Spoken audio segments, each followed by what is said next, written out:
दादा म कक्षा 5मा पढ्दछु। के तिमीलाई बाल मनोविज्ञानको बारेमा थाहा छ र? हो, अलिकति थाहा छ। बाल मनोविज्ञान भनेको बच्चाहरूको मानसिक, भावनात्मक र सामाजिक विकासका लागि अध्ययन गर्ने विषय हो, होइन? ठ्याक्कै, बच्चाहरूको सोचाइ, व्यवहार, सिकाइ पनि प्रक्रियालाई बुझ्नु यो महत्त्वपूर्ण हुन्छ। हाम्रो धर्ममा पनि बालबालिकालाई राम्रो संस्कार सिक्नुपर्छ भन्छन्, होइन र? हो, हाम्रो धर्मशास्त्रमा भनिएको छ कि बालबालिकालाई नैतिकता, अनुशासन र सद्गुण पनि सिकाउनु पर्छ। जस्तै कि भगवान श्रीकृष्ण पनि गुरुकुलमा गएका थिए। हो नि, हाम्रो धर्म करुणा, धैर्य, आत्मज्ञानको महत्त्व सिकाएको छ। यस्ता मूल्यहरूले बालबालिकालाई मानसिक विकास सकारात्मक बनाउँछ। सही कुरा।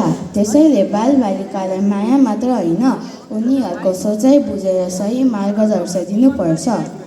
परम्परागत शिक्षा गुरु शिक्षाए परम्परा थियो जसले अनुशासन र ज्ञान दुवै प्रदान गर्थ्यो।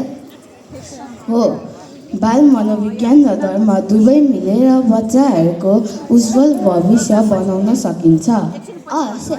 अब हामीहरू पनि यी कुराहरूमा व्यवहारमा लागू गर्नुपर्छ। बाल मनोविज्ञान नीति र धर्म सन्दर्भमा नाटक प्रस्तुतिका लागि कक्षा 4देखि कक्षा 7सम्मका साथीहरूलाई स्टेजमा आमन्त्रण गरौँ। तालीले उहाँहरूलाई स्वागत गरौँ।